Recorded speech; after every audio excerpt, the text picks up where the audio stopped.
There we go. All right, we're live on YouTube now. Okay.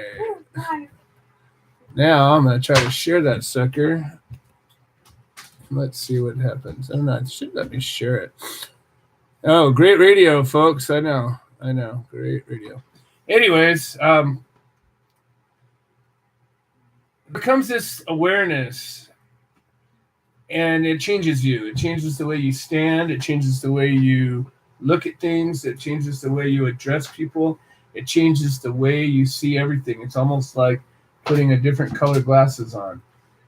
When you become aware of a truth, maybe when you become aware that cannabis is a thing, that it's not just a dark, you know, drug that a bunch of stoners like to do and get all high, but you realize that there's more to it than that. Maybe you become just aware that getting high is a healthful thing, that maybe it is something that helps you relieve the grief of the day and allows you to gather yourself and to walk forth easier or better. But then maybe you realize that yet another level. Sometimes there's another level of understanding. So you get a student that comes to you, and they're engaged and they're awake and they get it and they're showing up to class. And class could mean anything. Could mean just somebody who you're tutoring or mentoring, or it could mean an official class or school. It could just be somebody that you're working with and you're both learning and teaching at the same time. And then all of a sudden they learn something new, a new trick, or a new depth, a new layer becomes revealed. And then it becomes even deeper. And I think maybe that's what happens to a lot of people, or some people anyways, that are in this so-called movement.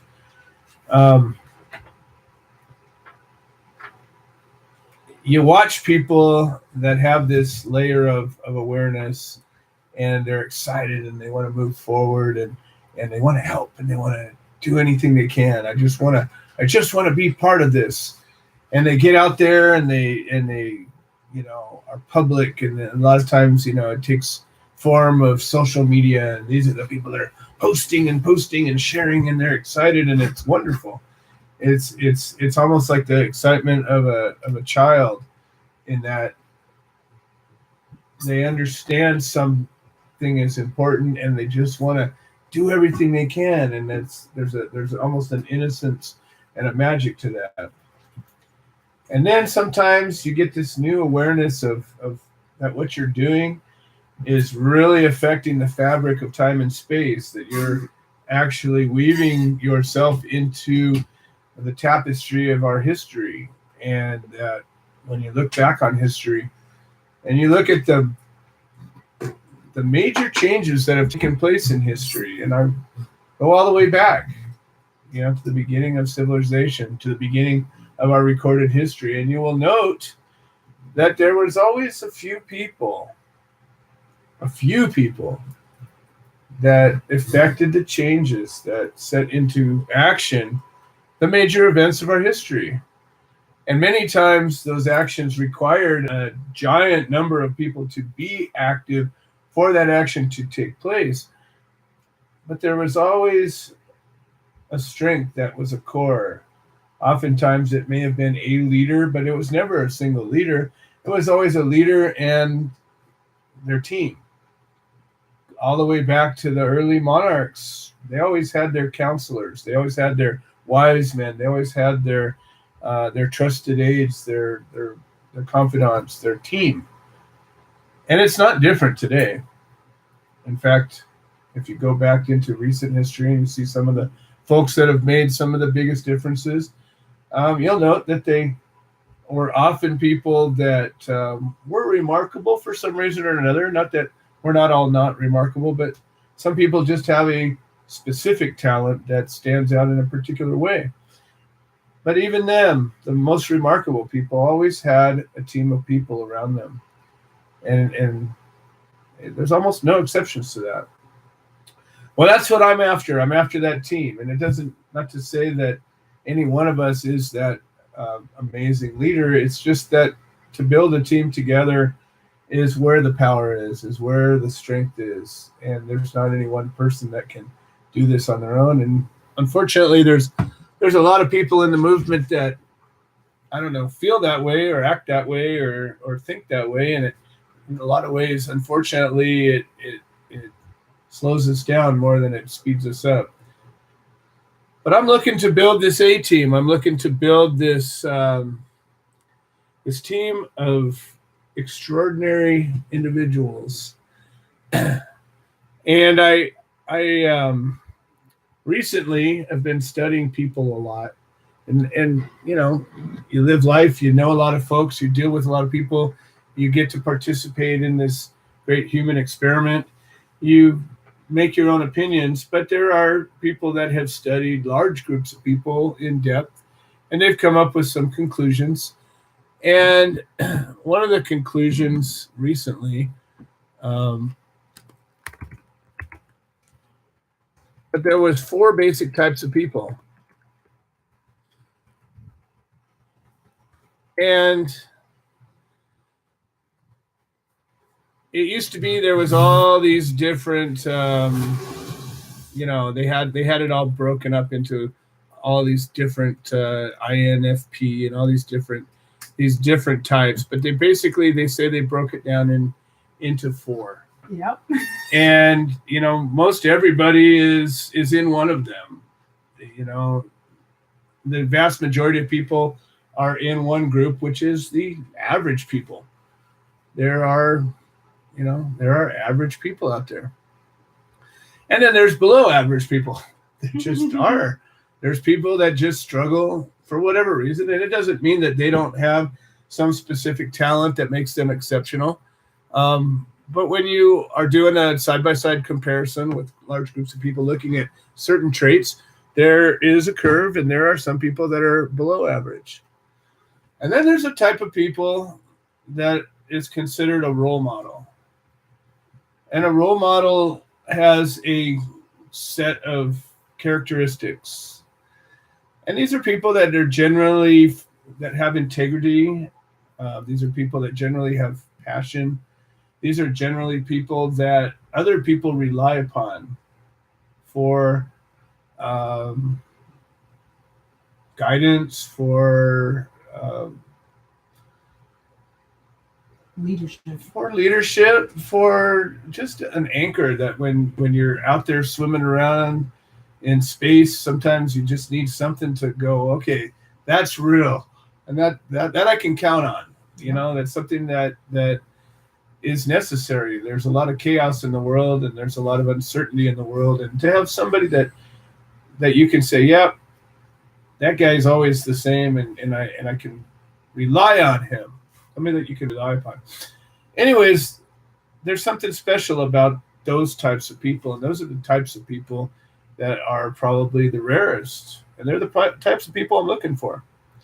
I'm looking for those types of people, and they don't have to be full of energy. They don't have to be mechanically whole. They don't have to be mentally whole, for God's sake.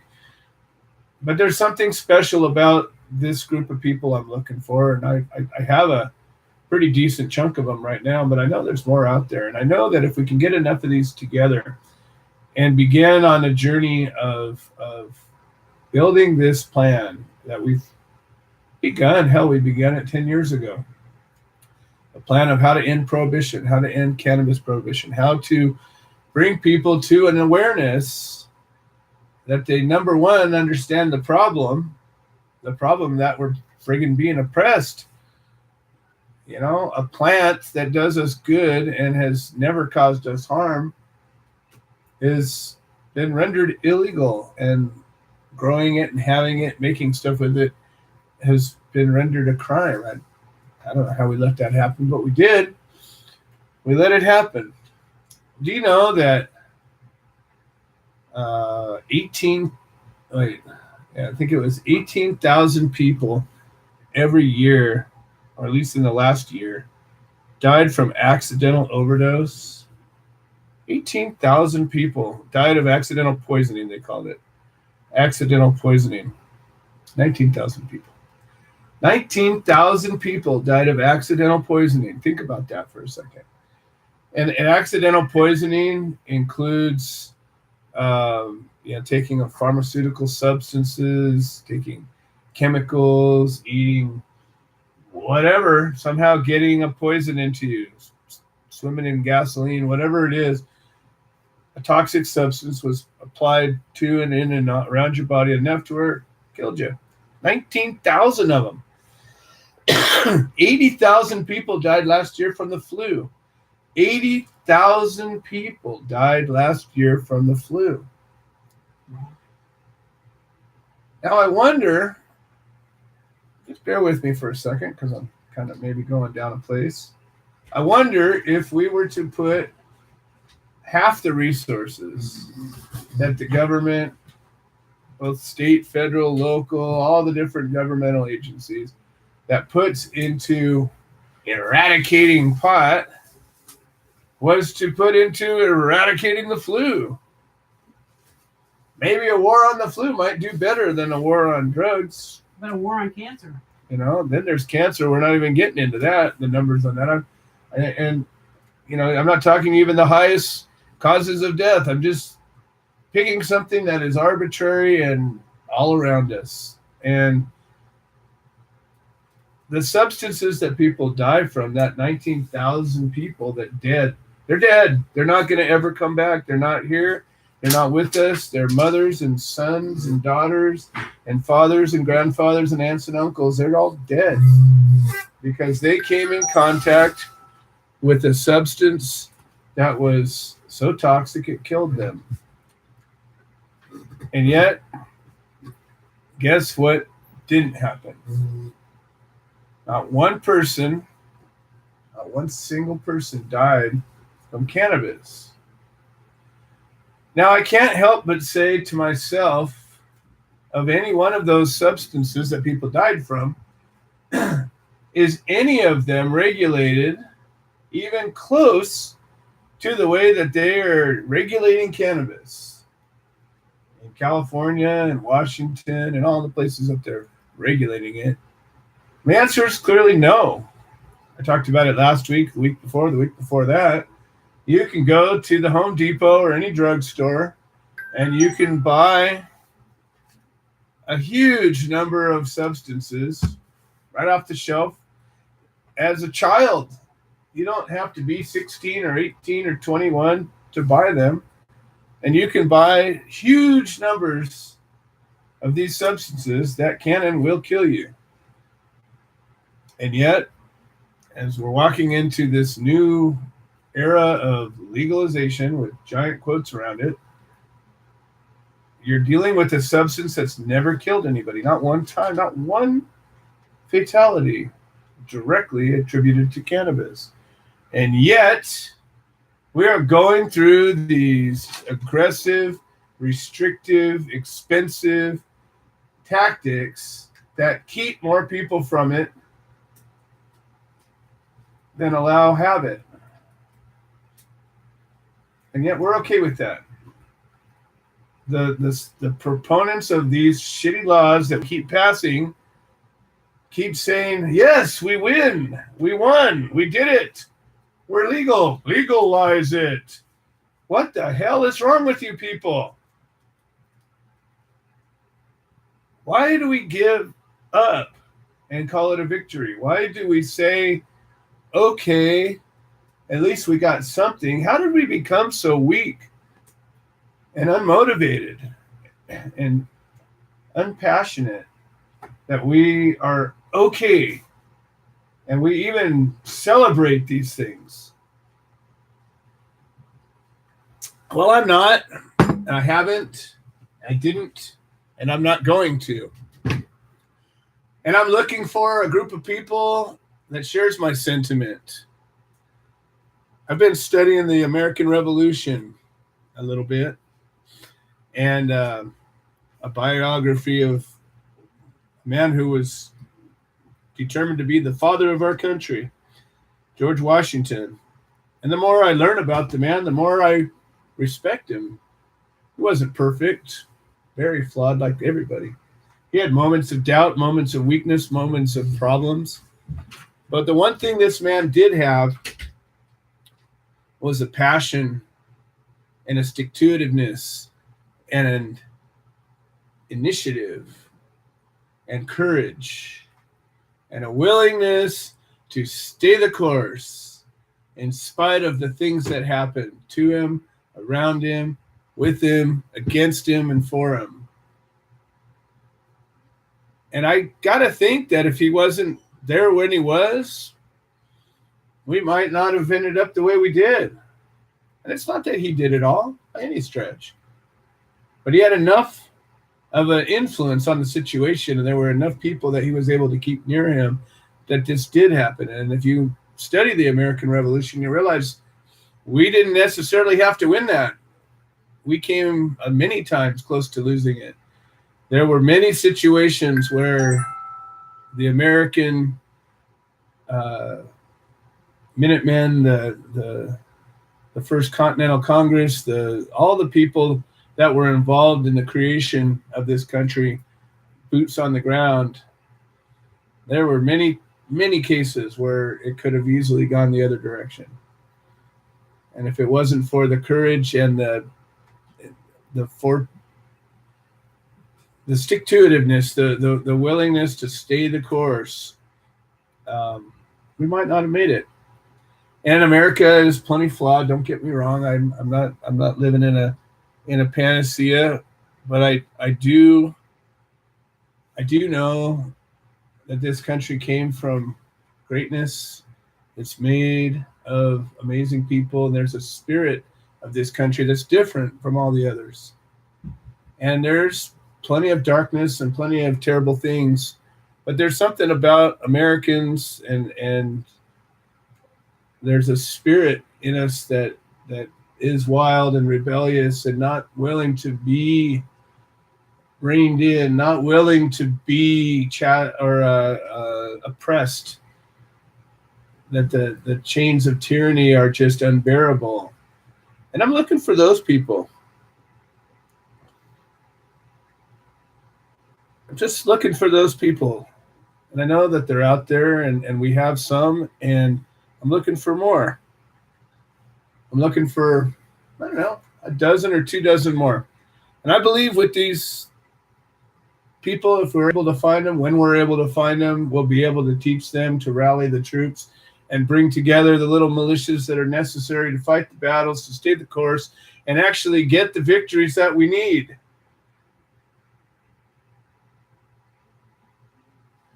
That we can actually win this. And think about this for a second. We have truth on our side. Our battle is righteous. They have nothing but lies on their side. There is not one thing that supports truly the need to tax and regulate and restrict and hold back and not let the people have this plan. So much so that I've dedicated a decent chunk of my life to trying to make that change. And I welcome you to join me. Tomorrow is another momentous day. It'll be the third election for the Human Solution International since we've been a 501c3. It'll be, I think, the fifth election since we've been an organization. But every 2 years, we have an election where all of our leadership is renewed. It's a full democratic vote. Every single active member of this organization gets a vote. The voting begins on midnight tonight. Midnight, yes. And continues till midnight tomorrow. And midnight tomorrow, there will be a new president, a new vice president, a new treasurer, a new secretary, and a new board. And some of those people might be the same as they are today, but the positions will be renewed. And there's nothing more powerful to me than an organization that renews itself. on a regular basis, that we acknowledge that our service is valuable, but things change, sentiments change from time to time. There's virtually nobody in this organization that was here when we began the 501c3, and there was a lot of people when we started. The sound is coming and going. I can't hear all the words. All right. How's that? Is that a little better? Hopefully it is. I apologize. I did turn the volume down just a little bit. I'm doing this from a landline, though, so anybody who's not hearing this, it's probably you and not me. But I did just turn my microphone up as high as it'll go. Hopefully that's helpful. Anyways, elections are tomorrow. If you're a member, please vote. If you're not a member and you have an opinion and you get it and you want to be a part of this organization and you want to have an influence, join up. Join up tonight. I'm going to tell some stories today about the history of this organization. I've been telling stories about this organization for a while now. And my reason for doing that is to not just make points about assholes that don't do what they say and people who stab you in the back and all the other stuff that there is to talk about, but to show you where we've come from and to demonstrate these same principles, that staying the course, riding out the storms, moving forward, continuing to show up and make a difference every single day, and to be there when it counts. We started out as a very regional and local organization, and we became an international organization. I think the first time we got international, we picked up a member from Japan. That was our first international experience. And then we supported a case in the UK a few years back. And we got ribbons on court supporters out in the UK. And then we started a chapter in Canada. And we still have a chapter in Canada, and it's an amazing chapter. I'm very, very proud of our friendly Manitobans. And we've got members in Mexico and Australia, New Zealand, or at least we have. It's international, baby. Our goal is not a local goal exclusively. It's not a national goal exclusively. This is a worldwide goal. Anywhere that cannabis is being prohibited and a war is being waged on its proponents, we need to be there to keep that from happening. You know, there's a difference between liberty and freedom. And I think that we should be mindful of that.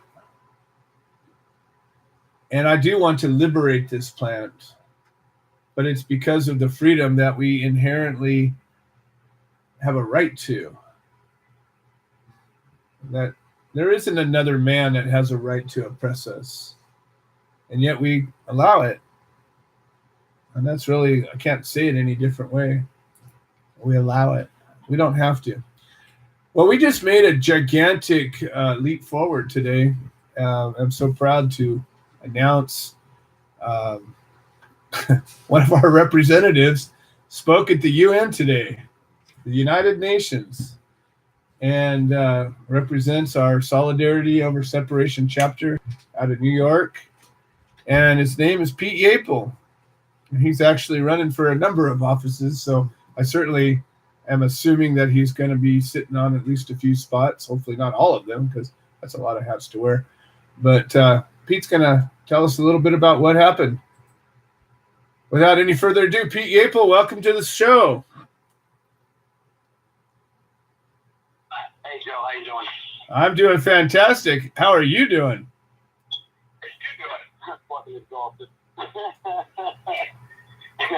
Hell is today. Listen, it was very emotionally draining today. It was Hey, can you incredible Can you put the phone up closer to your mouth? We're having a little bit of communication issues today. Okay, how's this? Is this better? Much better. Thank you very much. Okay, I took you off speaker. I was going to at least let Helen try to join, but she is next to me. I want to say thank you to you, first of all, for every bit of every work you do, all your hard work, your dedication, your idea for this organization. We were really well received. It was an experience, let's just to say the least. I'm not one of those people that get awestruck. So sitting next to a president from a country doesn't mean anything. They're a human being just like I am, and my message is just as important as theirs. So I didn't. That wasn't the part that was scary about me. But the part that was scary about this was just making sure that I represented you, the community, our organization, as properly and as professionally as I could. It was a lot of, through every checkpoints and checkpoints and checkpoints. I mean, you couldn't even get within 2 blocks of the UN and walk the street. You had to show your ID. If you didn't have a pass, you couldn't even get through barricades.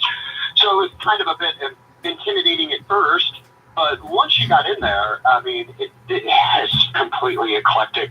Every language being spoke, opinions being shared, and to actually sit and then be honored enough to be able to speak was just another thing that I'll never have another high like that for quite some time. I believe until this plant is finally free. I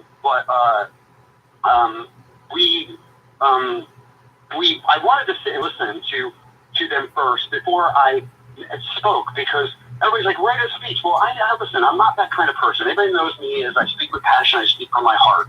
I can't, I couldn't follow a speech. I'm just not one of those people. An outline, yes. A speech, no. But again, I wanted to know what the direction, where the conversation was going before I added. Now, if anybody wants to see, we do have what Helen taped and put up, but that's only a portion. She missed the first part, obviously getting out a phone and taping. But you can go to the UN live stream, and you can see not only me, but what everyone else that sat there. And, what was beautiful about the setup, Joe, was that I went on right after the guy that came on to try to defend opiates and the cutting down the production of liquid morphine and how it's, creating such a dilemma in society. Well, what better place for me to be but after that? We had a gentleman that would not mention cannabis, but I clearly knew he was speaking of cannabis. The minute he told me at 2,400 test subjects, all 100% came off of opiates without one sign of withdrawal and are still clean, I knew what he was talking about. There's only one substance that can do that naturally in modern medicine, as he put it. So as I spoke about cannabidiol and the cannabinoid system, it awoke in all of these people. Hey, I guess I was well enough received. At least they applauded, and a lot of people didn't get that. So that's at least something. Our next mission is now Vienna in December, where the Human Solution will be bringing the Human Solution there as well, so that we can stand tall and proud and let people know that we will no longer stand for people being falsely imprisoned for something that isn't even a crime. There's no victim, there's no crime. That's that. I want to thank my wife, first of all and foremost. My wife is eye killer. Without her, I can't stand tall. So Helen Gable, thank you for every bit of your support, every bit of activism you do, all the hard work that people don't see because they only hear me. But she is a superstar in her own right, and without her, you wouldn't probably have me here standing because I draw my strength from her. Oh, I have no doubt of that. She's amazing. She's a powerhouse, and I'm very glad, as I said when you guys first came aboard, to have you as a team. You guys are amazing together, and Helen is no small part of that. There's no question. That's right. Hey, listen, everybody, Joe has been pointing it out, and tomorrow are elections. for the Human Solution International. If you're a member, please get on and vote. Listen, I love this organization. I will work as hard as I can every minute of my day. It is paired with my own company, like it is just part of it because they go hand in hand. I can't be one without the other. They work so well together. But at the end of the day, we have people that are in positions at this point in time that are fantastic at them. I will take anything that anybody votes me in for. Don't get me wrong, but I really, please believe me, my vote will go for Joe Grumbine for president. I don't care if this is Democratic. It's supposed to be secret or not, but Becca will stand in my idea and opinion. And Lisa, you know, I'm glad I could be a part of it. If what I can be on top of everything else I do is an ambassador of sorts, hey, I'm willing and more than happy to wear that hat as well, because there's so many people who do such good work in this organization, and I'm just blessed somehow by whatever was engraved within my DNA to have a big mouth, not afraid to use it, and for some reason people just listen. And I attribute it, and Helen always says, well, people listen to you, Peter, because you're not lying, you're not bullshitting, you're literally speaking the truth from your heart. And when you read something, it's kind of hard for people to not embrace that. You know what I mean? They can't sit back and say, oh, well, this guy's talking, you know, blowing smoke because he wants to just smoke pot. Well, anybody there has ever listened to me talk doesn't hear me talk about smoking pot. I can talk about smoking pot today. You know, smoking pot's recreationally. Is it medical? Does it help people? Absolutely. You're ingesting cannabinoids. It's going to relieve pain. But true cannabinoidal medicine and true treatment with this plant doesn't have to be the least effective way is ingesting by smoking cannabis. So this is no stoner's mission to roll joints in the street.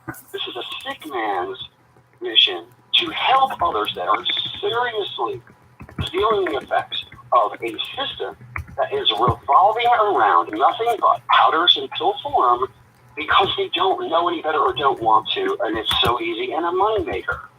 If we revert back to simpler times, people, where we look to what this earth provides for us, we will be a healthier, stronger, better society. The planet will survive better, and we'll strive because we'll be taking care of it as well at the same time. So everything is inclusive. That's what the meeting was about, kind of today. How even though we may be affected by drug policy and drug issues, it affects every other form of sustainable living within our lives.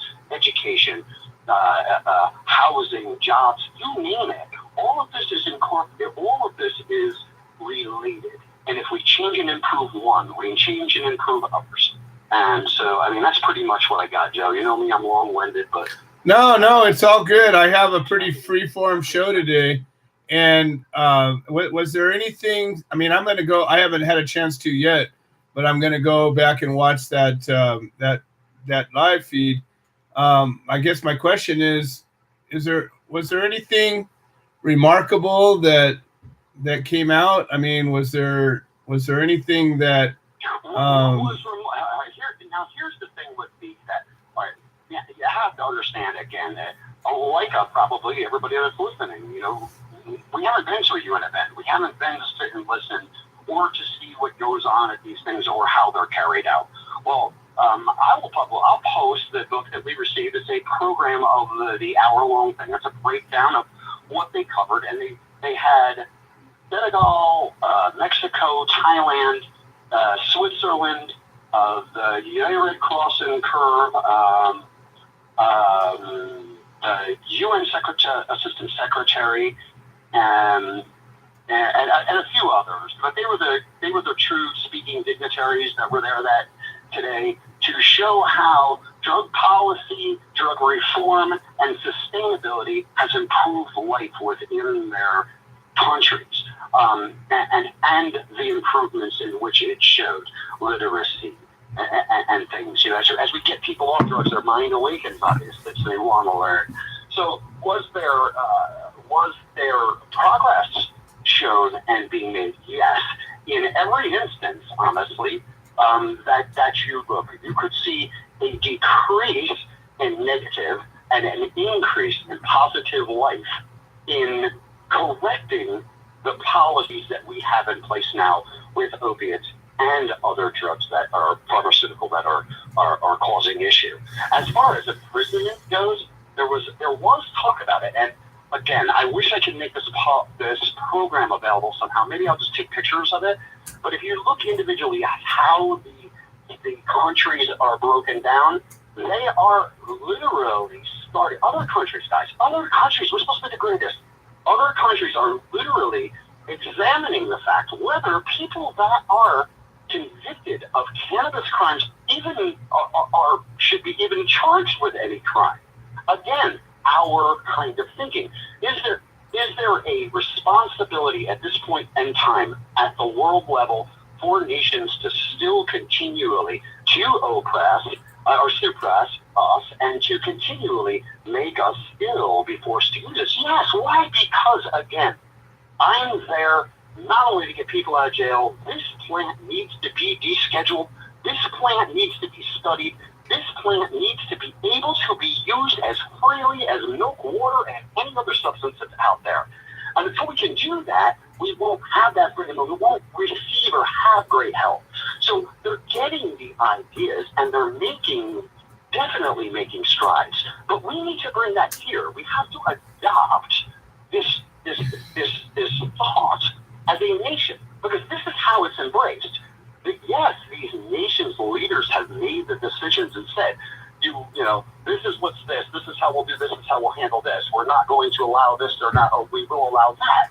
But they're doing that with the thought of the people in mind.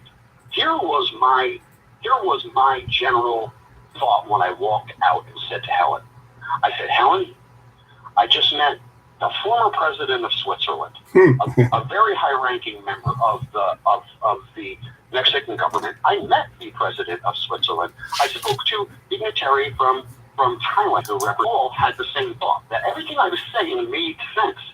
Everything made sense according to what they did, that or what they were saying and thinking. But what I said to Helen was, you know, we're all sitting in this room, and this can all be taken care of in a minute of time.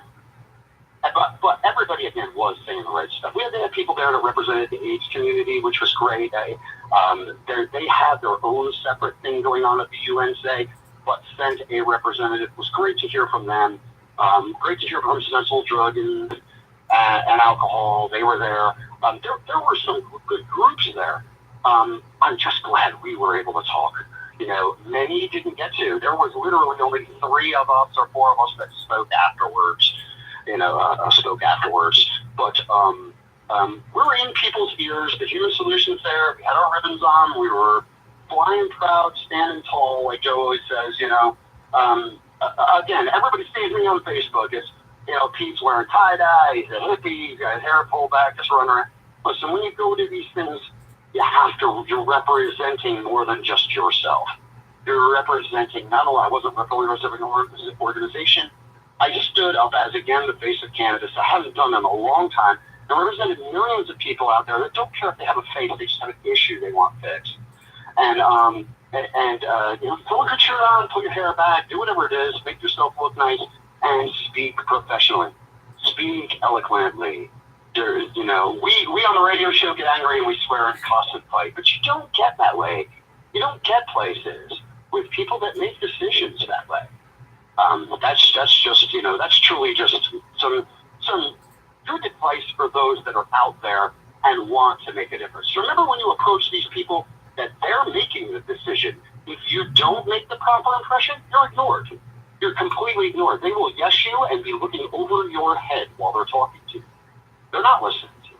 So be polite, be professional. Do this when we're in court. When we're in court, man, when we're there standing there saying we're standing behind this defendant because we believe this, we have to look like we believe this. We can't look like just a bunch of vagabonds that, again, increase and promote the stigma in which they have placed upon those that use cannabis. Well, I couldn't agree more, and I'm really, I am constantly and renewedly inspired by the progress that you guys have been making out there. And it's kind of funny. Years and years ago, I was trying to get a foothold on the East Coast. I was trying to get one chapter to get started, and now we got more activity on the East Coast than we got everywhere else right now, and it's exciting. And you guys are just tearing it up. So you have the utmost respect and support from me and the rest of the team, and we got to just keep marching. We got to get this momentum and bring it to a place that we can get the prize. We can take it all the way home. Now, you talked about Vienna in December, and I believe we're putting together a fundraiser for that. What's the status on that right now? Well, right now, we have to be sponsored. ESCOCS. It's 55. It's 54 countries belong to the organizations that hold and form and monitor and govern over the WHON talks. So we are entertaining right now. Thank you with the help of Amy Case King. Everybody has a mentor. Everybody remember that. I have many. Joe is one of mine. Amy Case King. Depends on what I'm talking about. Never quite know everything. But I reached to Amy, and Amy's busy right now. Amy is busy right now holding. Is looking for investors. If the investors on the line, please. She's holding a huge event for FAAT, I believe, in Europe, and they need to secure their venue. I need to come up with like 10,000 euro or something like that. She had inboxed me by Friday.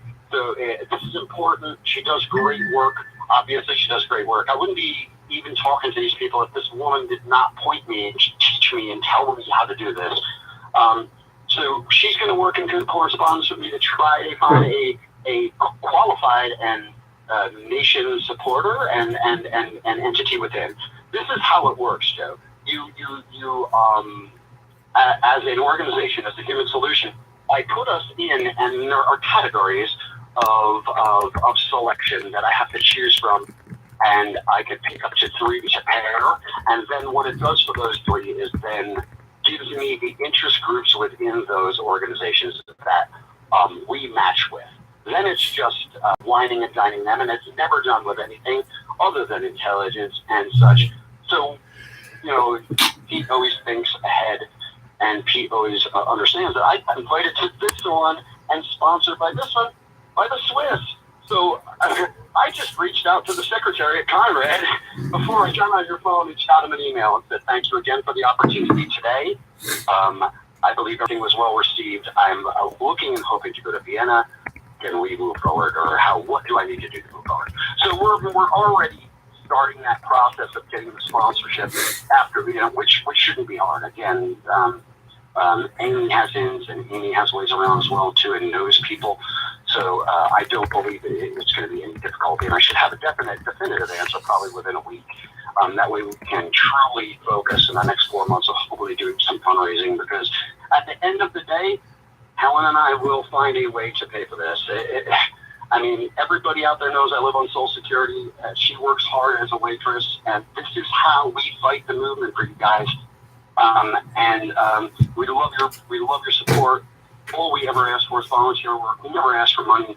So when this comes up, and we do have the opportunity to go and truly represent people, you do not understand the importance of where I'm standing, where our organization and who before our organization is standing. We always focus on, I always tell everybody, when you're starting out, or when you need to do something, if you need to do something, do it in your community. Start in your community. Start with that government. Fine, but then there's people who have more time and a little more experience. They're doing the state level. They're doing the things like this. Listen, I don't even believe I'm qualified in some senses. But if it's only to speak and speak the truth, then yes, then I'm qualified. But to speak to these so-called powers that be, in other words, and for lack of better terms, you have to be confident, and you have to just go for it. And we have to have ears and voice there. If we don't have ears and voice at the very top, it doesn't matter. I was saying I was saying that earlier. That, when you're standing on top of a hill and you're yelling, they can hear you for miles, man. People below you talking, you don't hear a damn word they're saying. So we have to be on that platform. We have to. Not only the Human Solution International, any special interest cannabis group in good standing that is truly fighting a real fight. I mean, this is the place to be. Luckily, we are members now of the New York NGOC, the Human Solution International is. So any event truly within the confines of the United States or here, we are capable of going to, even without a true invite. We could always just put our name in the hat and say we'll be there. But moving forward, we want that worldwide. We want, when they're sending out invitations, the Human Solution System isn't going to fall. It's just on the list for us to be there and be heard. Well, I am very excited to watch this happen, and I am a little bit jealous of your ability to go and my lack thereof. Although I have done a lot of globe trotting over the years, I'm resigned to keeping things local as much as I can right now, trying to shore up my own resources. But trust me, there's so many big changes happening in this organization, and as I start telling some of the stories, we're going to have a caller here pretty soon that's going to talk about lighting up the Kansas chapter again.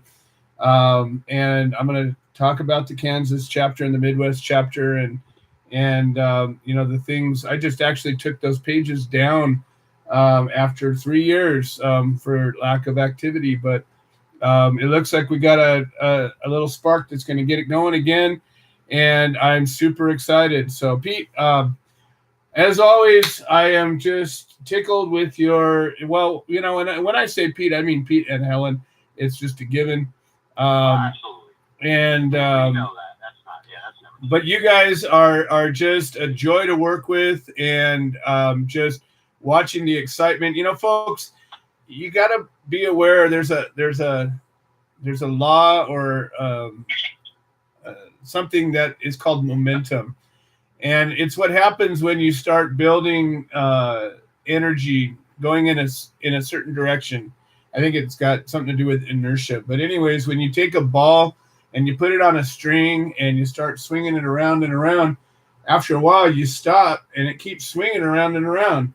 And then when you do that and you swing the ball around and around and you let it goes flying. And that's what starts happening. In Vegas, we had a really active chapter at one time, and we called them the Burning Bunnies. And I'm a little sick-minded, but the whole idea of that was that you start off with a spark, and a spark, if you've ever been a male child, you know that you're a firebug at heart, and you gotta love a fire, right? So you start a spark, with a match, and you light the piece of paper, and the piece of paper lights the little sticks, and the little stick lights the little piece of wood, and the little piece of wood lights a big wood, and before you know it, you got a big old fire burning.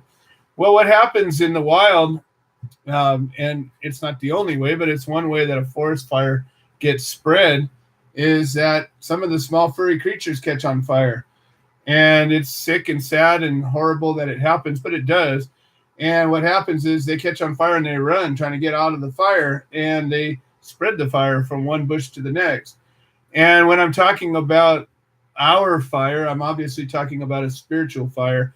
I'm obviously talking about a personal energy, not a physical flame. And the same thing happens, though. The same thing happens. It takes one person to have that fire, to have that exuberance, to have that spark, that thing that some of us have. I have it. Pete has it. Lisa has it. My wife has it. There's a lot of us that have it. Sarah has it. She's going to be calling in a minute. Laura has it. Laura's in the Kathy Z has it. There's a bunch of people that have it. Becca has it. The Glenn has it.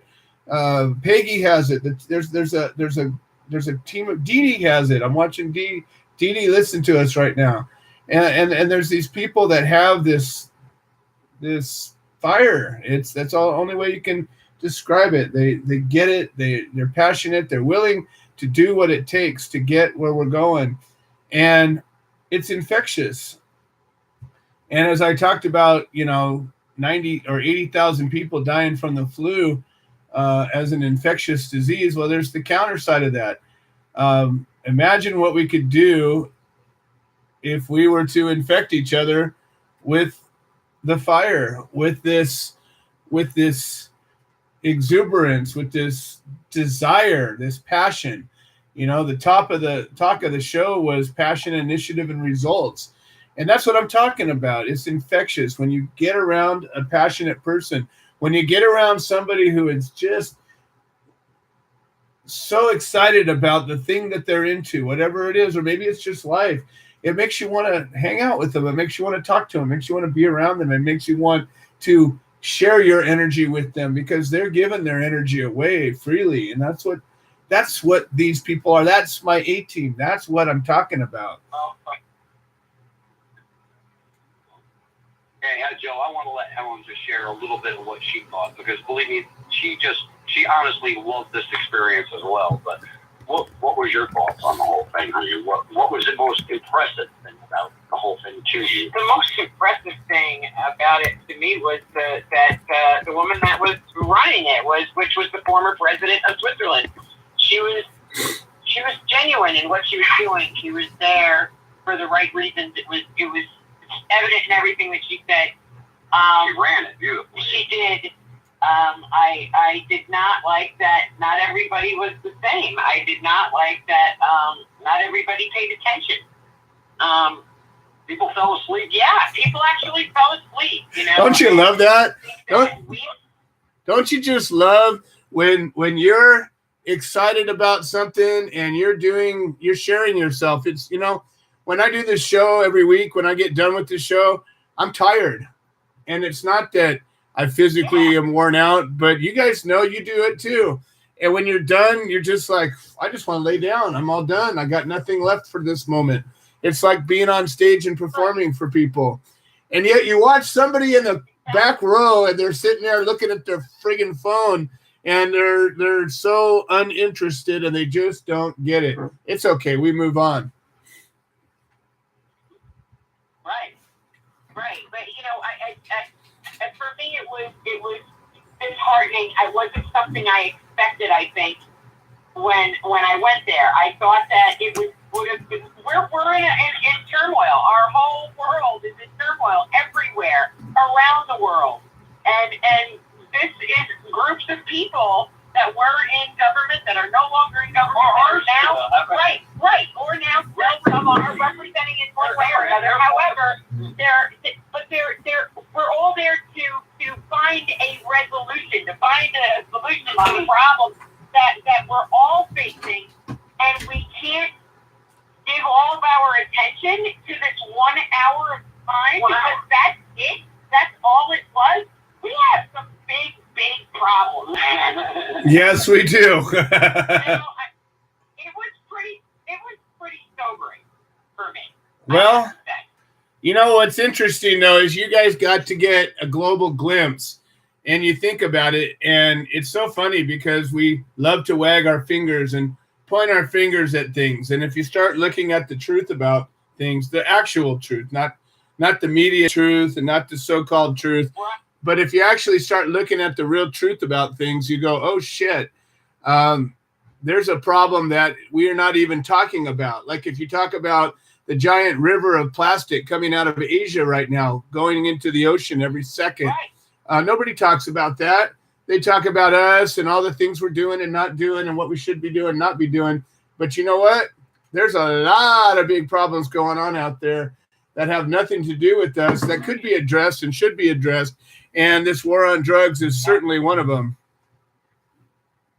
Well, I think more probably could get addressed. But if we're having people that are sitting in on meetings like this that are so bored that they can't just keep their eyes and focus for an hour, we need some big changes. Yes, we do. Coming into those. Well, you know what's really great, though, you guys, is the fact that you were there and the fact that you participated in that has brought awareness to this event, and the fact that it was recorded and the fact that you guys were there is now that there's a record of it, I'll bet you there are probably literally thousands of people that are going to pay attention to that never would have even knew it was going to happen. So, and that's what happens. That's that spark. That's that burning bunny. That's that thing that hopefully, if one person, think about it. What if one person, as a result of you guys going there, gets it? Laura just made a comment on the YouTube feed, and she said it's kind of like going to court. Everybody thinks they know how things are. Everybody thinks they know how the law is and the rules are. And then you go to court and watch some poor bastard get hauled out when he was, quote unquote, following the law. And you go, oh, crap, this is not the universe I thought I lived in. And that is what happens. The thing that struck me too is that we, with our fucking inflated egos in this goddamn country, are waiting all of what we think the kings. Then what? We're going to be these super fucking heroes? Excuse my language, but now I'm getting this. You know it. The super fucking heroes that ended and created and solved the world's issues. Bullshit. There are fucking nations out there right now. I was just at a meeting. People listen to it. They've already been making the changes. They're already doing it. They've been doing it. This is the 2020 initiative. This was made up 10 years ago. 8 years, other countries have been correcting and fixing problems, living better lives. Their citizens are better off. And yet America sits back and keeps saying, oh, well, how are we going to make money on this fucking planet? Well, and once again, I welcome anybody, I challenge anybody to come on this show and explain to me why this plant needs to be taxed and regulated at all. We had somebody a couple weeks ago that was supposed to show up, but they didn't. I put I've put this challenge out to all the people that have supported the tax and regulated initiatives, and all the people that have tried to tell us how, baby steps, and we need to do this way, and it needs to be done because it protects. Come on the show and tell me why. Explain it to me why this plant. If I can sit in front of world dignitaries and look right at them and say those exact words, because I didn't. The problem with cannabis is regulation and how all of that. I put all of that on the table for them. Listen, there again, people, this is the problem. These are the people that have to hear it. These are the people that know. Listen, everybody in that room shook their head yes. That doctor from Israel that came over and talked to us afterwards, that's looking to speak with us, said to me at that point in time, there is a check mark under every statement you made. I can check them off. Okay, again, I'm not a doctor. This ain't who I am. I'm not a doctor. I never went to a gay medical school. Right. It doesn't matter. You don't have to. No. You don't ask to feel better and to liberate. So true. Well, you guys, we're getting a lot of interest and a lot of people starting to wake up, and I feel an emergence of a resurgence and an emergence of new energy. Maybe it's renewed energy. Maybe it's brand new energy. But I feel like there's more people that are waking up and maybe rubbing the sleep out of their eyes and stretching their arms and legs a little bit and going, whoa, you know what? Maybe a little bit of that freedom's not such a bad thing. Maybe I could be part of this. Maybe there's something I could do. So what if they're up in your neck of the woods and want to help? How do they reach you? You can call me anytime, 845-522-3162. Please reach out to us at canawetalk420@gmail.com or at www.canawetalk42 Guys, we're here to help you. Please reach out on social media, on our Solidarity Over Separation page, the New York chapter of the Human Solution, for any human rights or civil rights issues. Obviously, we do definitely more concentrate on the cannabis plant because we don't believe anybody should be in jail for this plant. But if you have any other issues, please, Helen and I are always willing to help you. And if we can't help you as an organization, believe me, we have a network of people that we can direct you to. Excellent. Well, thank you, Pete and Helen Yapel, as always. And just pleased and proud to be fighting alongside and with you guys. And hopefully soon, again, my goal is to get on to the next thing. I don't know, child slavery, world hunger, there's all kinds of other issues that we could be taking on. The river of plastic. Maybe we could get into that one, Awesome. All right, you guys, always a pleasure. And we're going to keep on marching. Pete and Helen Yapel, folks, representing at the United Nations today. And it is all over the place. It's on my public figure page, the link to it. And, that's what's going on. All right, back to the regularly scheduled program. If you want to call and join this show is called A Cup of Joe. It is brought to us by the Coffee Party and the Coffee Party Radio Network. And if I'm not mistaken, I think there's actually another Coffee Party Radio Network show on this week. But until there is, this is the one. And we're very grateful for the opportunity to do this, and we try to use it the best we can.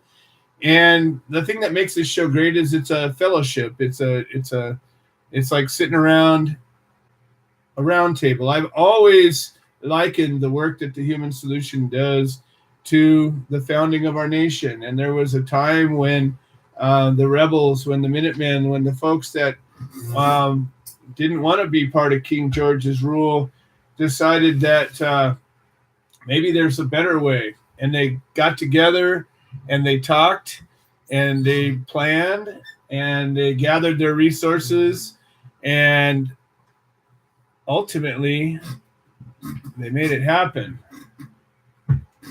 And we are too. It's what we're doing right now. It's not dissimilar. We're not physically taking up arms, and we're not looking to cause physical harm to somebody, but we are looking to make a substantial change to our paradigm. We are looking to remove the taxation without representation from our lives. We are looking to liberate ourselves from the bondage and tyranny that we're sitting in right now, whether we get it or not. We are in bondage. When somebody comes to us, a nation, a government, law enforcement, however you perceive it, however it affects you personally, and tells you you can't have that because I said so, and I, representing the law, the government, the courts, whatever, but you can't have that. But that won't hurt anybody else, and it won't even hurt yourself. But you can't have it because I said so. That's tyranny, folks. Our founders recognized early on, even before the official Declaration of Independence, and they had phrased it as life, liberty, and property with the ability to strive for happiness. That was inalienable rights that we were deemed to have. It was self-evident that we are endowed with these rights. And however you see yourself as being created, you're here. And if you're here and you're breathing and you're thinking, they're yours. But what if my property and my life and my liberty and my pursuit of happiness somehow involves this plant that the government says, no, you can't have it? Damn, that doesn't seem right, does it? Seems like something ought to change, something ought to give. Well, here's some really exciting stuff that's happening. We have Sarah on the line, and she represents, hopefully, something that I tried and continue to try. And I think she's got the spark. Her and her husband have the spark to make happen again, and still and continuing. So I'm going to take another step back and bring us back to a little history. The Human Solution originally was very local. It arrived out of my case and a couple of other local cases that we found about. And then it spread as a result of meeting some folks in Arizona. That was the first chapter to be established. But of course, that was also the first Arizona chapter was the first chapter to be decommissioned as well. They got a little squirrely and out of hand, and they had to go away. But then we went on our journey for justice. We traveled up to Montana, and we planted the seeds of a number of chapters that ultimately blossomed. And from that, we kind of spread like wildfire. And we spread across the nation. We spread to other countries. We had up to, 46 chapters at one time. And what happened was, of course, and I've told you this before, but when chapters happen, leaders usually were present, and leaders sometimes are good, and sometimes they get their own ideas of what's best, and sometimes those ideas of what's best aren't the ideas that the group decided that we were going to be. And so we made a lot of changes. We came up with our code of conduct, and we came up with bylaws and rules and all the crap that was necessary. In fact, we went so far when we had so many chapters that we actually came up with a manual. And it was a manual that was voluminous, and it took us a long time to create it, and it took us a long time to ratify it and edit it, and it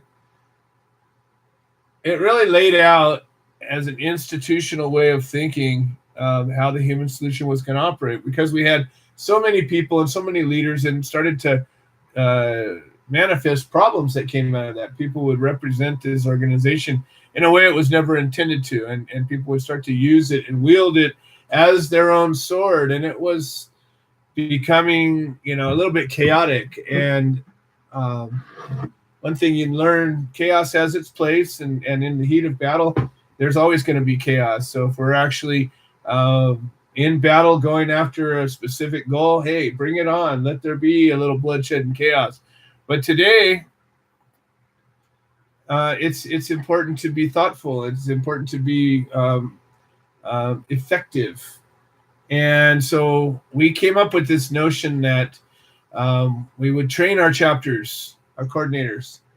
And by the time we got done with all of this creation and editing, and we actually came up with a system, and we ended up having, a handful of chapters actually get trained. And shortly after that is when our big growing pain, let's call it, happened. And in a live episode of our former radio show that was called News from the Front Lines, we had part of our team resign, and we had this big, just ridiculous growing pain. But what we did was what a good organization would do, is we kept going. And we decided that there's enough here to keep going. And this is 4 years ago or so. And we kept going. And we voted in a new board, or we cleaned up what we had, and we realized that most of the people that left probably were never really there to begin with, and they had their own ideas and agendas, and it was okay. And it was okay to be smaller, and it was okay to rework things, and it was okay to come back to a core. And so 2 years ago, we voted in our new board, and it was a much smaller board. We actually decided that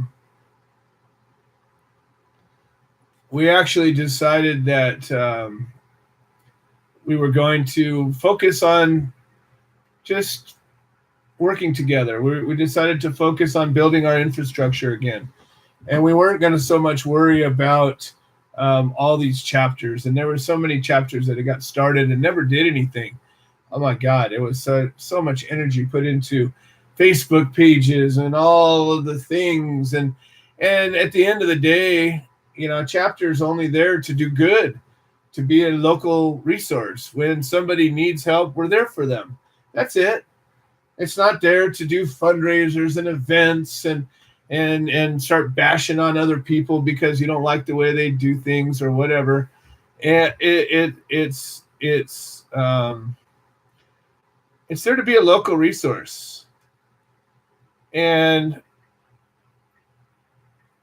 when that stopped happening, we realized that we got to rethink things. So we went through a different change, and we decided, you know what, let's throw the whole rule book out the door, and let's let chapters be chapters. And there's a simple measure: is a chapter doing what they're supposed to? And number one, we have a code of conduct that never wavered and never changed and never lost. And that's the thing that actually has kept us solid. I don't know of a single organization, not even a church. There is not a major religion on this planet that has a code of conduct that says if you do this thing, you're not part of us. There isn't that. And there isn't a major organization that has that. The UN doesn't have it. But we do. And it's really simple. It's no drama. We don't do stupid shit. We don't act negative towards anybody. It's pretty simple. Our organization is focused on education and support with the goal of ending cannabis prohibition. That's all. We're not here to pass a law. We're not here to attack anybody. We're not here to raise money necessarily. We're not here for any of those things, although we can do them. We're here for this reason. And if you are here for this reason and you want to be part of this organization, you can do that. But if you go and take our organization's name and you start doing stupid crap and saying, I'm wearing the Human Solution banner and I'm doing stupid crap, guess what? You're not part of us anymore. And you pushed yourself away because you didn't want to be part of us. I don't know.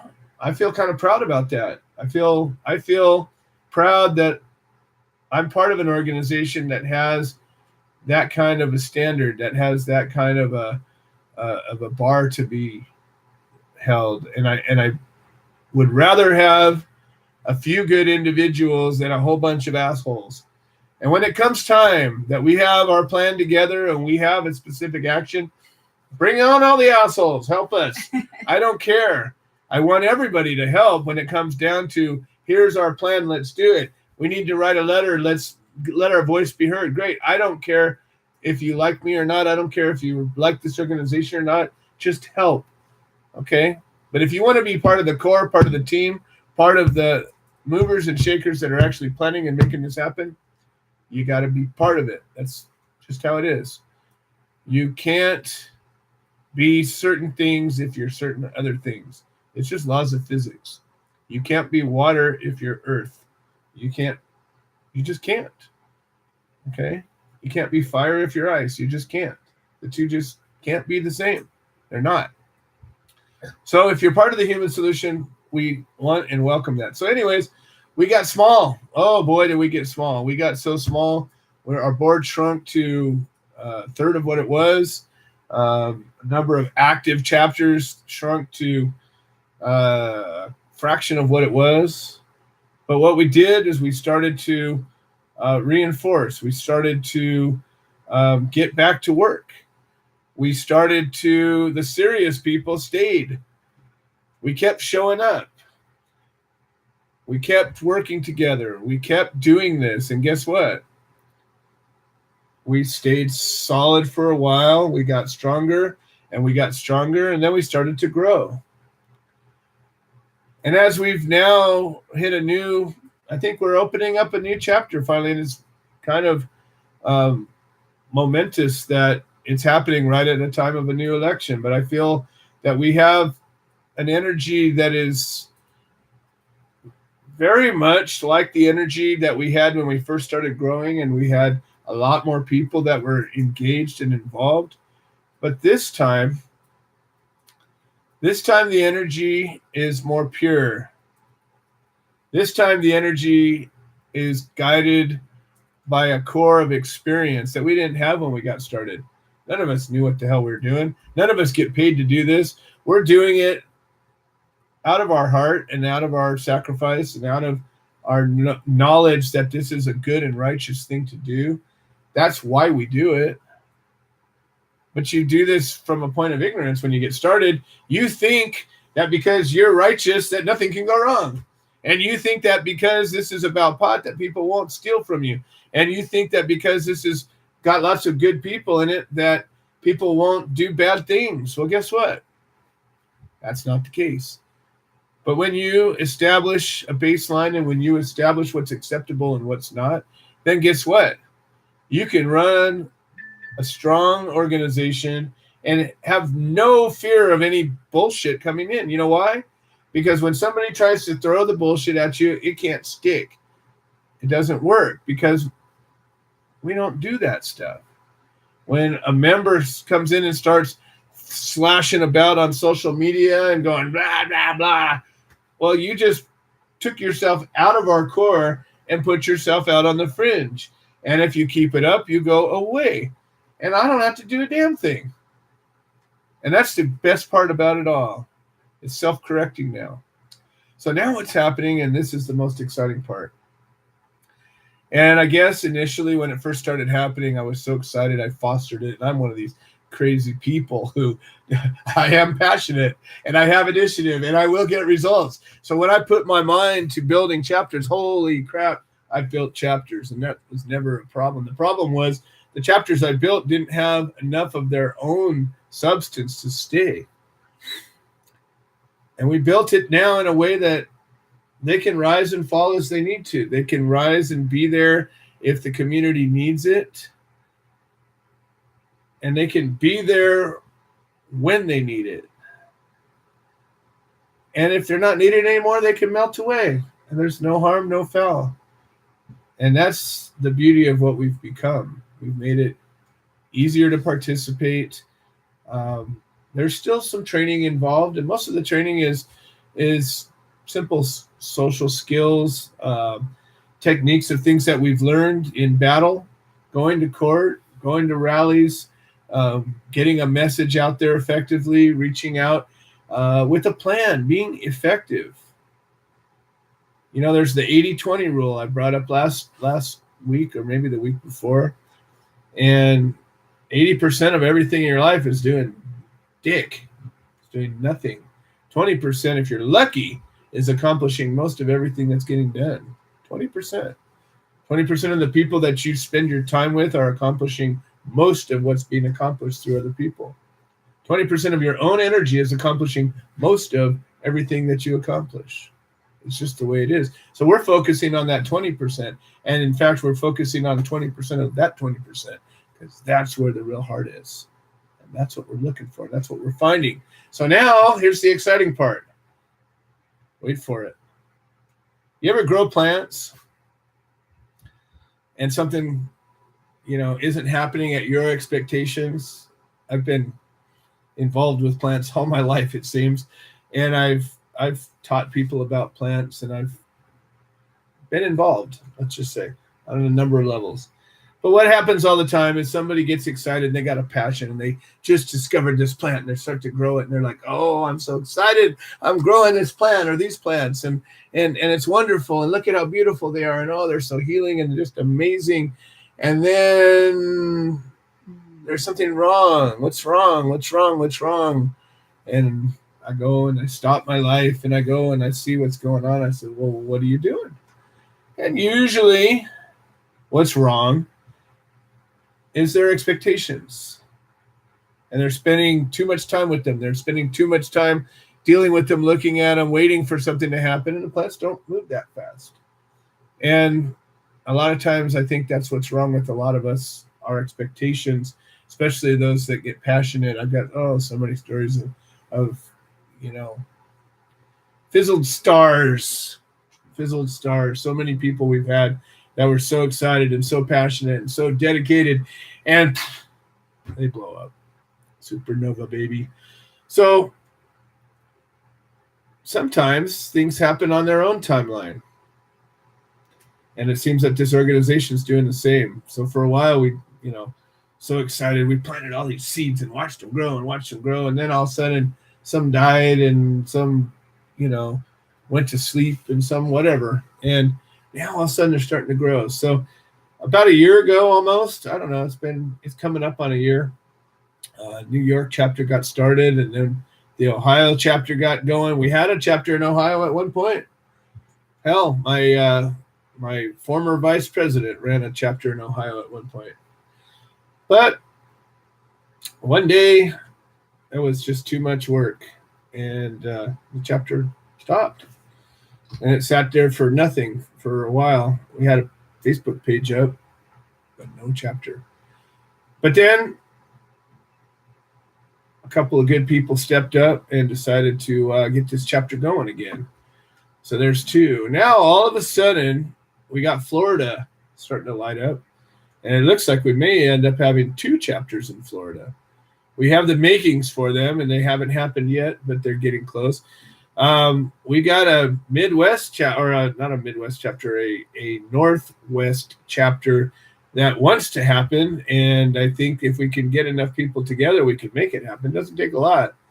We used to have at one point, I think we had 4 chapters or 5 chapters in Washington State. We had a chapter in Montana. We had a chapter in Idaho. We had a chapter in 2 or 3 chapters in Oregon. And today, we still have Oregon. We have some strength in Oregon. We have some people in Washington, but we don't have a chapter. We have a person in Idaho that I would love to put in touch with, at least somebody nearby. She's amazing, and she just needs a little help. I don't know what happened to Montana. It sort of fizzled. But we could have a strong chapter in that area if we could pool our resources. And then there's Kansas. So 3 years ago, I think it was now, I went out to Kansas in support of a case. It was an amazing experience. In a week or 10 days, I was out there. We brought together, I don't know, at one point, probably close to 100 people. We ended up winning a victory, a jury nullification victory on a brutal case. And the defendant would have gone to prison possibly for life. And he's a free man. I believe I just got wind that he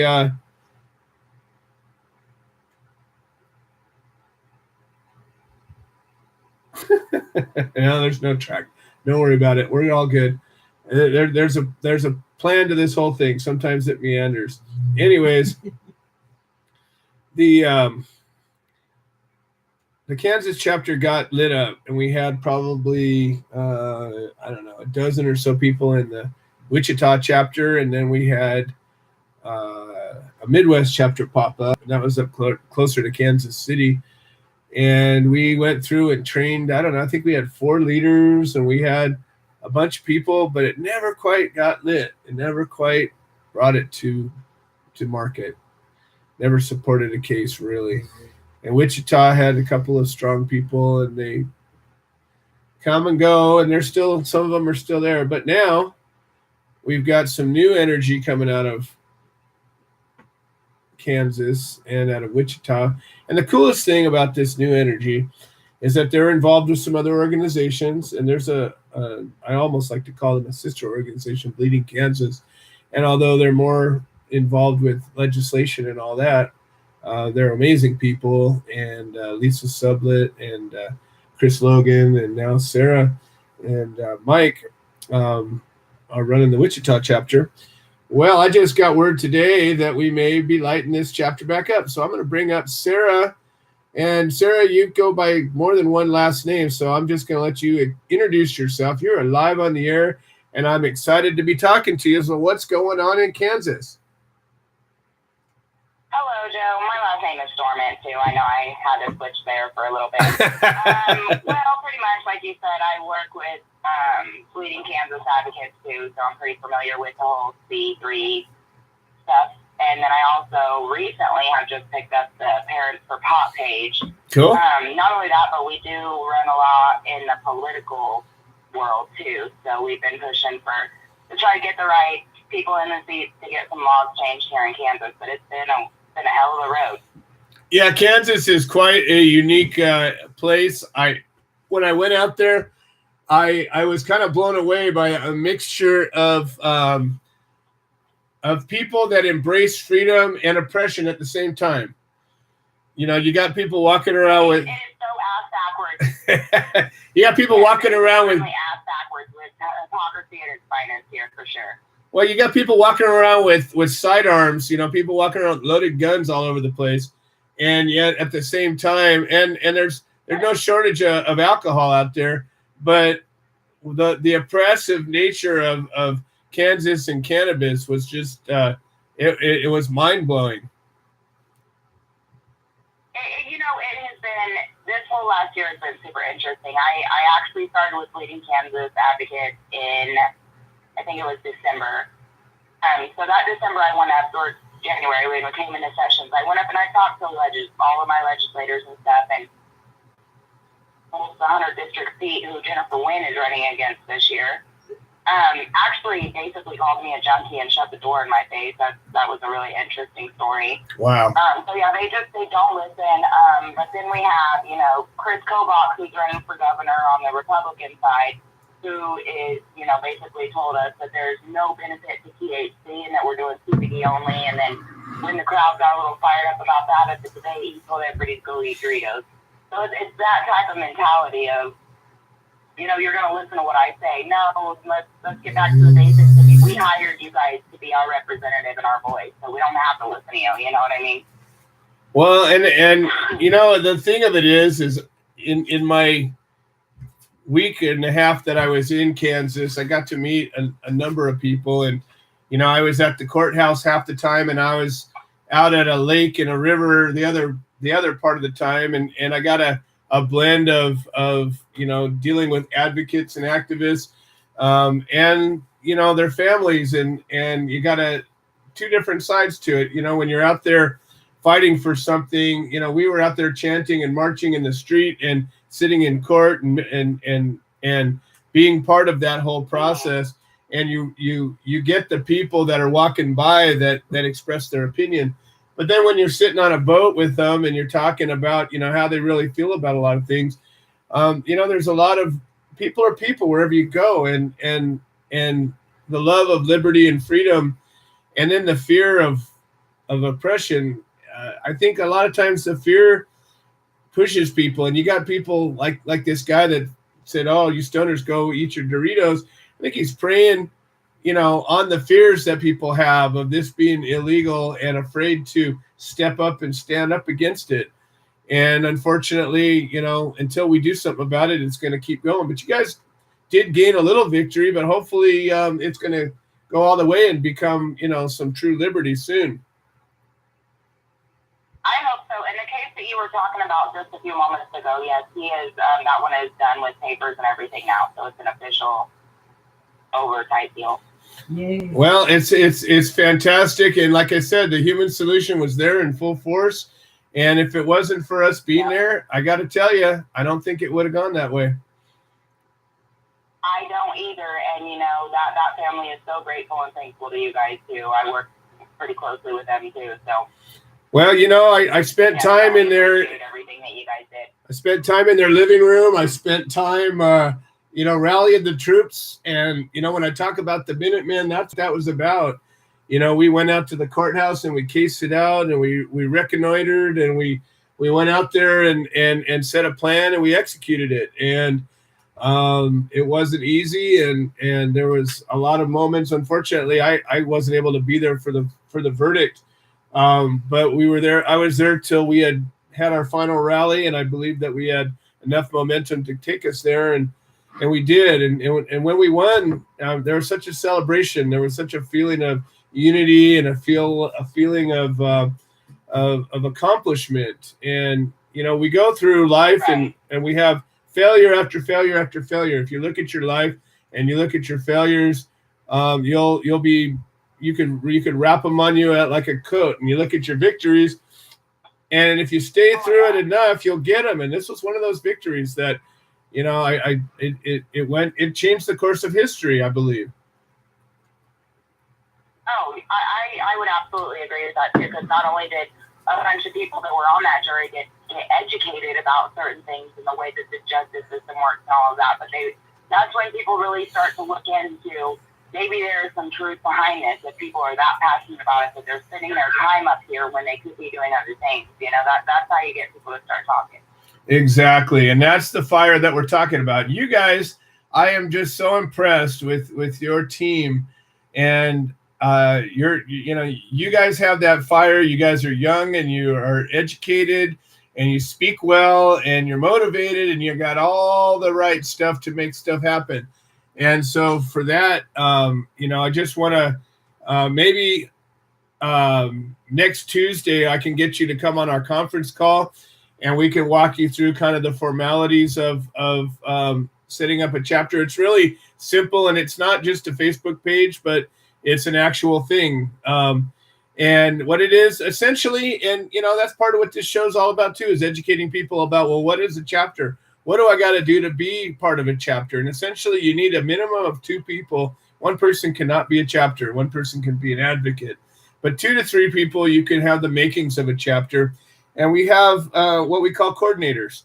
You don't have to have a hierarchy, president, and all that crap. You can just have coordinators. And generally, we will have a court support coordinator. And essentially, what you become is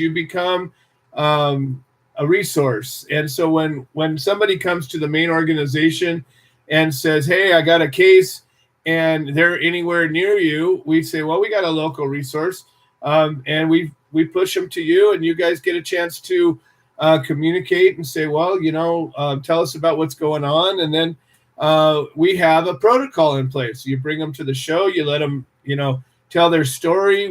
If we have a story that we need to get out to the media, we have a media outlet for that. If we need to rally support for a case, for whether it's through letter writing or showing up in court support, we teach you how to do that effectively. And, one of the most important things we do is we're just available to listen. A lot of times people, if they just have somebody that will take over that. Yeah, absolutely. So I'm really excited. And another thing, and this is the part that's kind of really the part that's most near and dear to me, is the fact that I've been working really hard for the past couple of years to form true alliances with other like-minded organizations. And it's always been difficult because there's always egos involved, and there's always, whatever kind of conflict or people trying to carve up the pie or whatever the hell is the thing that keeps it from happening.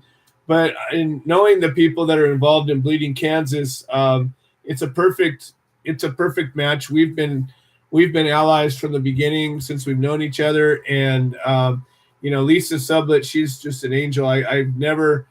Yeah, she, heard lots of great things from her. So she's part of the A team. I mean, I watched her sacrifice at great lengths to be able to make some small change, and that's the kind of heart that we need. And so, anyways, if you can join us on Tuesday, we got our election tomorrow, so I'm assuming that I'll still be involved in the organization on some level, and hopefully in the same level I am. But we'll see. Tomorrow we'll tell the story. But anyways, that all being said, I very much am excited about that. And I think there's still one Kansas page that's still alive, but otherwise we can build a new one. I just recently pulled down all the inactive pages, or all the ones I could. And but the page is a tool, but it's not the heart of the chapter. And you'll get a chapter certificate. You'll be official. And I saw that you guys joined up as sponsors a week or two ago, and just really excited to be working with you guys. Awesome. We are super excited to be working with you too, and hopefully we'll be able to get this building together and then take a few days off and make it out there.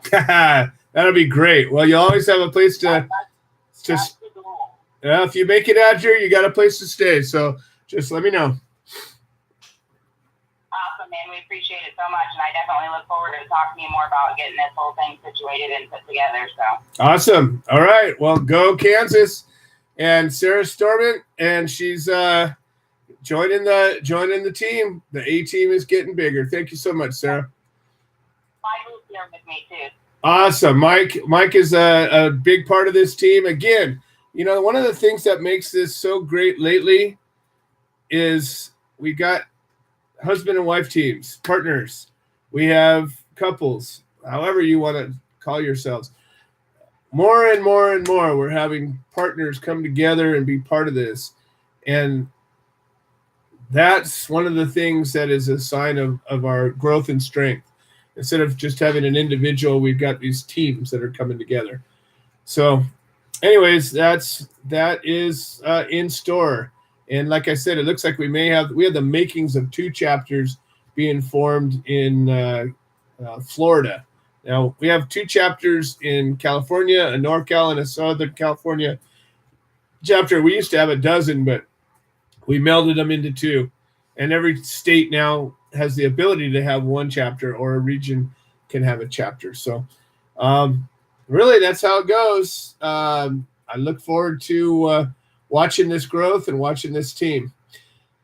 All right. Well, we did it again. I didn't have a whole lot planned for this show, but just to open the floor and do some talking. And now we got 16 minutes left to go. And I got 3 or 4 more people that are ready to speak. So we got Creed Leffler. Creed has been a guest of the show now for, a few months.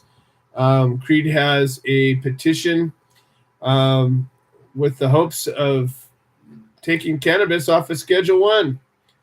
And the Human Solution has actively supported this. Many of our members have signed it, and hopefully as he gives us our latest updates on it, we'll get some more to sign it. Hopefully we've broken over the latest threshold. Then we got Glenn Keeling. Glenn is chapter coordinator from the Creative Care Beacon chapter in Ohio. Him and his wife Peggy, another partner team. Glenn's actually a candidate for vice president and the board member. So we're looking forward to Glenn's update. And then we got Tom Corby, and George Martirano will likely be calling in, and we'll see what happens. So I'm going to bring Creed up, and Lisa Wooldridge, my current vice president, also has a few things to say. So I'm going to bring Creed up with Lisa, and I'm going to take a quick little break. Creed Leffler, you are live on the air, and Lisa Wooldridge is here with you as well. Hi, Creed. How are you? What's going on? What do you got to tell us today?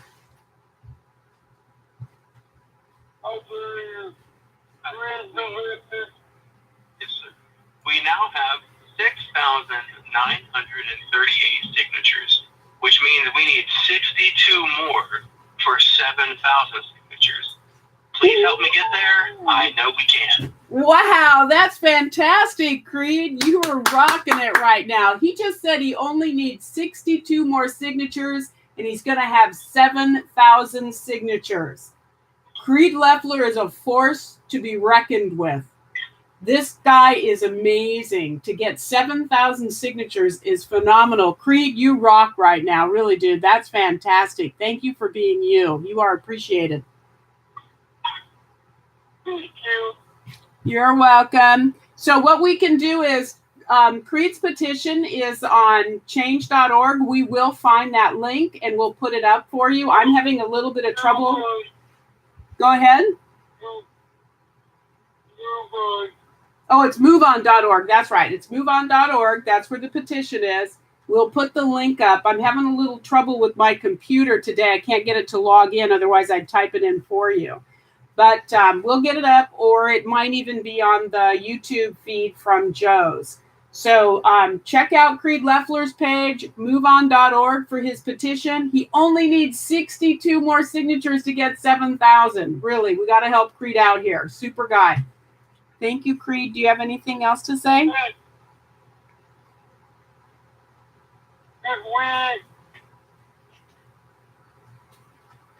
we're gonna be there and be, cause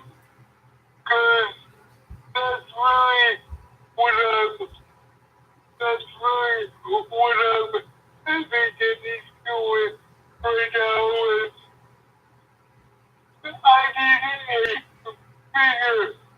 video present, so I was wondering if the human source could help me with that. You know what? I'm not sure. Go ahead, operator. Could we work on a median campaign? Because that's really what I'm thinking it needs right now. We need a video presence. So I was wondering if any of you could help. Video present. We need a media presence. So I was wondering if any of you could help me with that. That's possible. That's possible. I'll talk with Joe and then also Becca. Maybe we can even do a press release. Becca's phenomenal when it comes to press releases. Yay, Becca. Becca rocks too.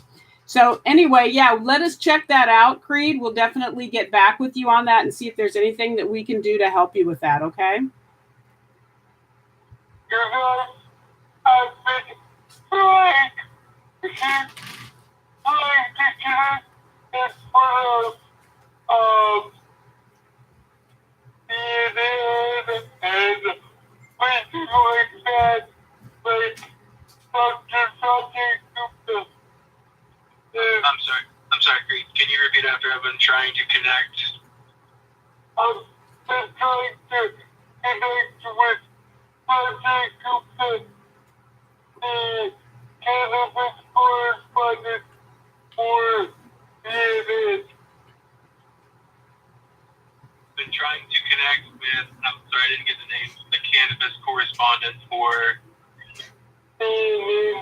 CNN.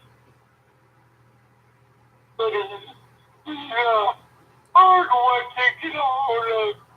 But he's a hard one to get a hold of. Yep, I can imagine. Well, we can certainly see if we can help you, like write a press release and see what goes on there. I'll talk to both Joe and Becca about that, and we'll see if we can help you with that, Creed. Thanks, guys. You're welcome. Thank you, Creed. Again, guys, check out Creed Leffler's page. This man is awesome. He rocks. Thanks, Creed. We'll talk to you soon. Love you. Bye. Love you too. Bye. So anyway, thanks, Creed. Well, I've got a couple more minutes. I'm the Vice President of the Human Solution International. It's an honor and a privilege, and it means a lot to me. And the reason that it means a lot is I'm a stage 3 cancer survivor. I am 59 years old, and back in the 70s, I used to smoke pot. And in the 80s, when I raised my kids, I led the DARE program. Why? Because I was ignorant. I like to refer to the ignorance as being an endocannabinoid deficient zombie. All humans, all mammals have an endocannabinoid system. It's what the cannabis plant hooks into. Like a lock and a key, they're called receptors. Its total function is to create balance in the body. Cancer, which is what I had, is a chemical imbalance. It's a body imbalance. So if my body's balanced, I'm not going to get cancer anymore. Somebody said that it's possible, maybe, that cannabis can kill a cancer cell.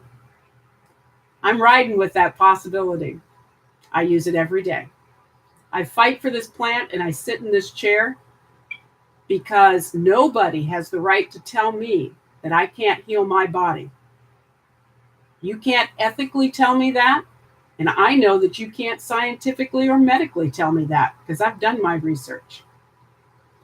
So I advocate, I speak my mind, and I want everybody to have access to cannabis. You don't have to use it if you don't want to. You don't have to eat organic, but I choose to do it. And I choose to do it because I want to stay alive. So it's for a selfish reason that I'm here. I'm here to make sure that if the plant's available for you, the plant's going to be available for me. And that's what it's all about. So I'm asking as a favor that please always keep your ears open, keep your mind and your heart open, and always share about our plant with others. Do it with kindness, gentleness, and love. Don't force it on anybody, but always be willing to share that it's valuable, that it balances the human body. People look and they say, well, you don't look like you went through stage 3 cancer. Well, I also have lymphedema. That's why I have a sleeve on. And people that have lymphedema are prescribed routinely 3 things: tramadol, gabapentin, and Lyrica. And if you take those, you look pretty bad. So I don't take them. I use cannabis instead. I use a cannabis salve, I take cannabis oil, and I vape. So perhaps, along with chemo, surgery, and radiation, and I'm not opposed to those. I say it's a tool. Use any tool that you can. Perhaps between those tools and my tool of cannabis, my tool of choice, perhaps that's why I'm still here. So I'm asking as a favor, share with anybody that asks or anybody that questions how fantastic this plant is, and we should all have the right and the ability to be able to use it. How dare somebody else tell me that I can't use a plant? I'm an adult with a brain. I can think. I can research. I can decide for myself what I want to put in my body. I don't need any government official thinking that they're smarter than I am, because they aren't. They don't teach doctors about the endocannabinoid system very much. Most people aren't even aware of it. We are, because that's why we're here. So we need to share with them, gently and kindly, how great our plant is. And we are our own best example, just by being healthy. So that's why I'm the vice president. I'm the vice president because I believe 1,000% in this plant. I believe it's what's keeping me alive. I do eat organically. I do a bunch of other stuff, but everybody's got their own way with that. But the plant is what makes me feel better. And to me, it's always medical. Whether it's healing my mind or healing my body, it's always medical. If it's recreational because it makes me smile, I'm okay with that too. So I'm the one running again for the vice president. That's what I want to do. So I appreciate all of you guys if you vote for me.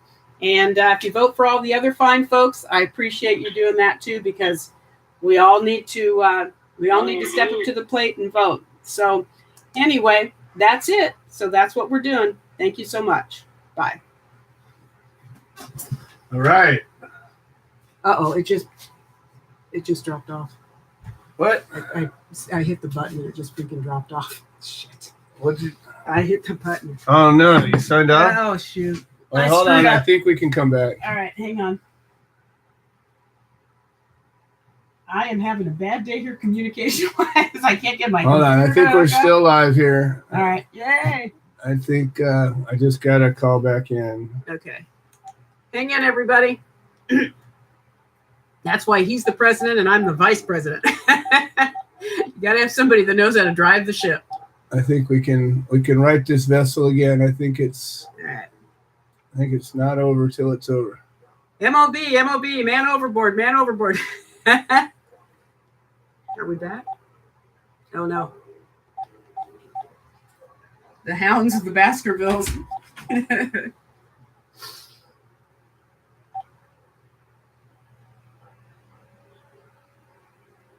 Aha. All right, there we go. All right, here we go. We're back live, and actually, we never stopped being live. We just stopped from me being able to talk. All right, well, Lisa, it is and has been a pleasure to work with you, and I am sure that regardless of how anything plays out, we'll still be working together. Absolutely. And titles are titles, and we, the neatest thing that we have is that we even have some of the members that are sitting on our board. One of them in particular offered that if they needed to make room for somebody else, that they'd step down. And, the ability to put yourself aside for something that's bigger than yourself is what exemplifies what this is all about. And when I was fighting my case, I told everybody, this is not about me. I could have taken a plea deal and been done with my case years ago. It's about something bigger. And anybody, hopefully everybody who has ever stood and fought their case has understood that it was never about their case. you fight a case, your odds of losing are much greater than your odds of winning. And so if you're going to play the odds, negotiating a good deal is by far your best odds. But if you're trying to make real change, then you have to go against those odds. And most of the time, the biggest and most powerful changes that have happened against the odds. So again, this show's going to go a little long. I didn't know if I had enough material to get us through the show, but here we are going a little long. And if you want to call in, you've got 2 minutes to do so. The number is 646-929-2495. Once we get overtime, somebody cannot call in anymore. So show your position up. If you're on the line and you have something to say, hang up and call back. And our amazing non-compliant Mary will talk to you and get you in place. All right, so Glenn Keeling's coming up. Then we got Mike, who's got something to say. And then Tom Corby will wrap the show up. And I don't know if George is going to make it in today, but we'll see what happens. Craig? What happened to Craig? Craig has been working 15-hour shifts, and he's still working a 15-hour shift. He's not able to join us while he's working. So, all right, we got Glenn Keeling up next, and then Mike, and then Tom. Glenn, welcome to the show. How are you doing today? Hey, good evening, Joe. Thank you very much for having me on. Oh, always a pleasure. So tell us what's going on in Ohio. Well, Ohio, we're still dragging our feet. There's still no medicine for the patients here in Ohio. But beyond that, I am proud to say that I've been working with a group of people here that a particular person is going to help write a charter for the county I live in. And that's just the start of it, because we're just going to start county to county rewriting charters. And what the charter is going to do is going to decriminalize up to 200 grams. I know it's not the best thing and it's not the greatest thing in the world that you just do alone, but at least this is going to protect people that do decide to use this plant from being prosecuted. It's going to take it out of the prosecuting and court's hands. And then, so it's going to sound really stupid, and I really hate fucking saying this, but it's going to take it out of the court's hands, and instead of going to jail, it's going to offer them treatment. I think that's the dumbest thing, treatment for cannabis. But yeah, you know what the treatment for cannabis is? More cannabis. Woo! Yeah. At least it will keep people from going to prison and serving time for a plant, and that's the whole goal is to observe, take it away from prison, and because nobody, it doesn't matter how, if you got 500 grams in your pocket, it doesn't matter, nobody deserves to go to prison ever for no amount of cannabis, especially somebody that's treating, an ailment, somebody that's sick and need this plant. Man, I'm so honored and so blessed to be working with such great people. I mean, speaking of Ewing today, that was amazing. Working with Joe and Lisa, everybody that's part of this, man, it's a great opportunity to be a part of the human solution. To be working side by side, so many great people doing so many great things in so many states for such a great cause. And I thank you every week, Joe, for letting me come on and spew and say what I need to say and give update October 12th, 8:45 in the morning is the next attorney conference phone call. Crazy. But that's the next one. And again, man, I am so honored to be working with so many great people, Joe, and thank you for a year ago to be up to my call and walking us through this. And you were locked up when I first met you. Yep, you were in custody when I first met you. So I mean, you guys have given, working with the Human Solution is way different than working with any of the other organizations that we've ever worked with. You guys really care about what you're doing. I mean, it's just not mouth work, and it's not just, to raise money or to, hey, look at me, what I'm doing. This organization is really about helping people, and it's, beyond cannabis. It's human rights. It's a civil rights group, and we strive for that every single day. And I'm just really honored to be part of such a great organization. well, we're honored as well, and as of tomorrow, if things go well, you might be sitting in any number of positions. You and your wife both. So we've got you in a couple of different spots, and we'll see what happens. But either way, it's a pleasure working with you, and I know that being a chapter coordinator to me is one of the most important positions there is, regardless of the title or whatnot. That's what this organization is built on, is the heart of the chapters and the people that are carrying those beacons. And when you guys came up with the name, the Creative Care Beacon, to me, I thought that was brilliant, so to speak. Yeah, And I really, I've been so excited to have that as one of the mantles that we carry. So much love and blessings to you and Peggy and the team, and look forward to the outcome tomorrow and watching how this thing continues on. And I want to hear more about this whole charter thing. Hopefully tomorrow we'll be able to talk a little more about it. Sounds exciting. Right on. Awesome. Right on. Absolutely. Thank you again for the opportunity. And how does somebody get a hold of you if they're anywhere near Ohio and want to be a more active participating role in ending prohibition? It's really the Creative Care Beacon, the Human Solution International Ohio chapter. It's on the interweb here. It's on the Facebook. You can find me on Facebook, Glenn Keeling, or simply pick up the phone and call me at 419-863-0498. All right, beautiful. Thank you very much, Glenn Keeling. All right, Mike looks like he dropped off. I'm not quite sure which Mike it was, but Mike is no longer with us, and I have no way to reach to him. So we got Tom Corby to wrap the show up, folks.